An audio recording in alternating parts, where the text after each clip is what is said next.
ഇസ്രായേലിൽ നിന്നാണ് കേട്ടോ. നമുക്ക് നമ്മുടെ ലാവണ്ടർ ചെടി എന്ന് കണ്ടാലോ? അതിൻ്റെ മനോഹരമായ പൂക്കളും ഒന്ന് നോക്കിക്കോളൂ. എന്ത് സുന്ദരമാണ് നമ്മുടെ ലാവണ്ടർ ചെടി കാണാനെന്നറിയുമോ? ലാവണ്ടർ ചെടിയുടെ ഇലകളൊക്കെ ഇങ്ങനെ നല്ല ഗ്രീനിഷ് ആയിട്ട് അതിലിങ്ങനെ പർപ്പിൾ പൂക്കളൊക്കെ വന്നിട്ട് ഇങ്ങനെ നിൽക്കുന്നത് കാണുമ്പോഴുണ്ടല്ലോ, അറിയാതെ തന്നെ നമ്മുടെ കണ്ണുകൾ അതിലേക്ക് ഇങ്ങനെ ഉടക്കിപ്പോകുന്ന സുന്ദരമായ കാഴ്ചയാണ് ഈ ഒരു തണുപ്പ് സമയങ്ങളിൽ നമുക്കിവിടെ ഇസ്രായേലിൽ കാണാൻ കഴിയുന്നത്. ഇവിടെ റോഡ് സൈഡുകളിലായിട്ട് ബുഷി ബുഷിയായിട്ടും അല്ലാതെ ചെറിയ ചെറിയ ഗാർഡനുകളായിട്ടും ഈ സമയങ്ങളിൽ ലാവണ്ടർ ധാരാളമായി പൂത്തു നിൽക്കുന്നുണ്ട്. അങ്ങനെ ചെറിയ ഒരു ഗാർഡനാണ് നമ്മളിപ്പോൾ കണ്ടുകൊണ്ടിരിക്കുന്നത്.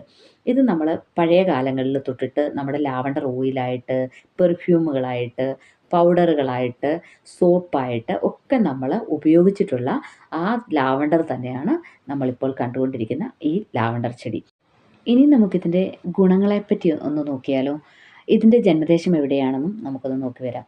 ലാമിയേസി എന്ന പുതിന കുടുംബത്തിലെ അറിയപ്പെടുന്ന 47 ഇനം വറ്റാത്ത പൂക്കളുള്ള സസ്യങ്ങളുടെ ഒരു ജനുസാണ് ഈ ലാവണ്ടർ ചെടി. യുറേഷ്യയിലെ വരണ്ടതും ചൂടുള്ളതുമായ പ്രദേശങ്ങളിലാണ് നമ്മുടെ ഈ ലാവണ്ടർ ചെടി ധാരാളമായി കാണപ്പെടുന്നത്. കടൽക്കാറ്റുകളോടുള്ള അടുപ്പമാണ് ഇവയ്ക്ക് ഉള്ളതെന്നാണ് പറയപ്പെടുന്നത്. അതായത് കടൽക്കാറ്റുകളുള്ള സ്ഥലങ്ങളിൽ ഇവ തിങ്ങി നിറഞ്ഞ് ധാരാളമായി വളരുന്നു. അതോടൊപ്പം തന്നെ മറ്റിടങ്ങളിൽ ഉണ്ടാകുന്നതിനേക്കാൾ കൂടുതലായിട്ട് പുഷ്പിക്കുകയും ചെയ്യുന്നുണ്ട്. പുരാതന കാലം മുതൽക്ക് രോഗലക്ഷണങ്ങൾ കുറയ്ക്കുന്നതിനും ഒന്നിലധികം രോഗങ്ങൾക്ക് പ്രതിരോധശേഷി നൽകുന്നതിനുമായി ഈ ലാവണ്ടർ ചെടിയുടെ ഓയിൽ ഉപയോഗിക്കുന്നതായി വൈദ്യശാസ്ത്രം പറയപ്പെടുന്നു. ആധുനിക ശാസ്ത്രം അതിൻ്റെ പല ആരോഗ്യ ഗുണങ്ങളും സ്ഥിരീകരിച്ചിട്ടുമുണ്ട്. മറ്റുള്ളവയൊക്കെ ഇപ്പോഴും അന്വേഷണത്തിൽ ഇരിക്കുന്നവയുമാണ്. ഇനി ചില അസുഖങ്ങൾക്കായിട്ട് ഈ ലാവണ്ടർ ഓയിൽ ഉപയോഗിക്കുന്നതായി പഠനങ്ങൾ തെളിയിക്കുന്നുണ്ട്. അത് നമുക്ക് എന്തൊക്കെയാണെന്നൊന്ന് നോക്കിയാലോ? ഉറക്കമില്ലായ്മ, ഉത്കണ്ഠ, മുടി കൊഴിച്ചിൽ, തലവേദന, പിന്നെ കീമോതെറാപ്പിയുടെ പാർശ്വഫലങ്ങളിൽ ഉണ്ടാകുന്ന പ്രശ്നങ്ങൾ, മുഖക്കുരു, വരണ്ട ചർമ്മത്തിനുള്ള ഓയിലായിട്ട്, മുറിവുണക്കാനായിട്ട്, മാനസിക പ്രശ്നങ്ങൾക്ക് ഒക്കെയായിട്ട് നമ്മുടെ ഈ ലാവണ്ടർ ഓയിൽ ധാരാളമായിട്ട് ഉപയോഗിക്കുന്നു.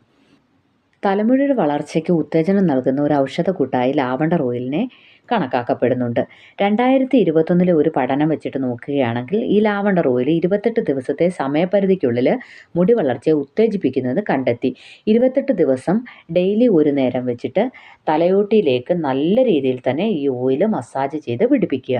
അങ്ങനെയാകുമ്പോൾ തലമുടിക്ക് ഗ്രോത്ത് ഉണ്ടാകുന്നതായിട്ടും തലയുടെ ഉള്ളിലുണ്ടാകുന്ന താരണം, പിന്നെ തലമുടിയിലുണ്ടാകുന്ന കായ, അങ്ങനെ ചെറിയ ചെറിയ പുണ്ണുകൾ, ഇച്ചിങ്, ഇതിനെല്ലാം ഒരു പ്രതിവിധിയായിട്ട് ഈ ലാവണ്ടർ ഓയിൽ കണക്കാക്കപ്പെടുന്നു. ലാവണ്ടർ ഓയിലിൻ്റെ പ്രാദേശിക ഉപയോഗം അലോപീസിയ ഏറ്റേറ്റ എന്ന രോഗത്തെ ചികിത്സിക്കുവാൻ സഹായിക്കുന്നു. ഇത് ഒരു വ്യക്തിയുടെ മുടി ഇങ്ങനെ പാച്ചുകളായിട്ട് കൊഴിഞ്ഞു പോകുന്ന ഒരു രോഗമാണ്. അതല്ല എങ്കിൽ തിക്ക് തിക്കായിട്ട് നമ്മൾ തലയിൽ ഇങ്ങനെ തൊടുമ്പോൾ വട്ടത്തിൽ തലമുടി ഇങ്ങനെ കൊഴിഞ്ഞു പോകുന്ന ഒരു അസുഖമാണ് അലോപീസിയ ഏറ്റേറ്റ എന്ന രോഗം.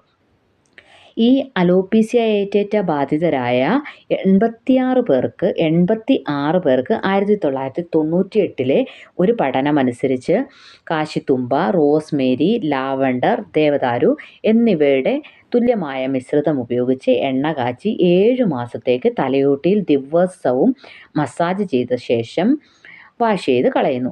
അങ്ങനെ 44% പേർക്ക് മെച്ചപ്പെട്ട രീതിയിലുള്ള മുടി വളർച്ച അനുഭവപ്പെട്ടു. അതോടൊപ്പം തന്നെ തലയ്ക്ക് ഉള്ളിലുണ്ടാകുന്ന ചെറിയ ചെറിയ മാനസിക പ്രശ്നങ്ങൾ, പിന്നെ തലയുടെ ഓട്ടിയിലുണ്ടാകുന്ന ഇച്ചിങ്, അങ്ങനെ പുണ്ണ്, ഇതൊക്കെ മാറിയതായി വൈദ്യശാസ്ത്ര പഠനം കണ്ടെത്തിയിട്ടുണ്ട്. നമ്മൾ ഈ ലാവണ്ടർ ചെടി കണ്ടില്ലേ? ഈ ചെടി കാണാൻ എന്താ ഭംഗിയല്ലേ? ഇതിൻ്റെ പൂക്കളും കാണാൻ നല്ല ഭംഗിയല്ലേ? പക്ഷേ ഇതിന് മണമില്ല കേട്ടോ. ഈ പൂക്കൾക്ക് മണമേ ഇല്ല. സാധാ ഒരു ചെടിയുടെ പൂക്കൾക്കുണ്ടാകുന്ന അതേ സൗരഭ്യം മാത്രമേ ഈ ചെടിക്കുള്ളൂ. പിന്നെ നമുക്ക് കാണാൻ കഴിയുന്ന സുന്ദരമായ കാഴ്ചകൾ എന്താണെന്ന് ചോദിച്ചു കഴിഞ്ഞാൽ, നല്ല ഗ്രീനിഷ് ഇലയിലിങ്ങനെ പർപ്പിൾ കളർ പൂക്കളോട് കൂടി നിറഞ്ഞ് കുറ്റിച്ച് നിൽക്കുന്ന സുന്ദരമായ കാഴ്ച. അതോടൊപ്പം തേനീച്ചകൾ വന്നിരുന്ന് തേൻ നുകരുന്ന കാഴ്ചകളും. ഇതൊക്കെയാണ് ലാവണ്ടർ ചെടിയുടെ പ്രത്യേകതകളും വിശേഷങ്ങളും ഒക്കെ. ഞങ്ങൾ ഇസ്രയേലിലെ ഈ മഞ്ഞുകാലത്ത് കാണുന്ന, തണുപ്പ് കാലത്ത് കാണുന്ന സുന്ദരമായ കാഴ്ചകൾ ഇതൊക്കെയാണ്. അപ്പോൾ എല്ലാവർക്കും നല്ലൊരു ദിവസം വീണ്ടും ആശംസിക്കുന്നു.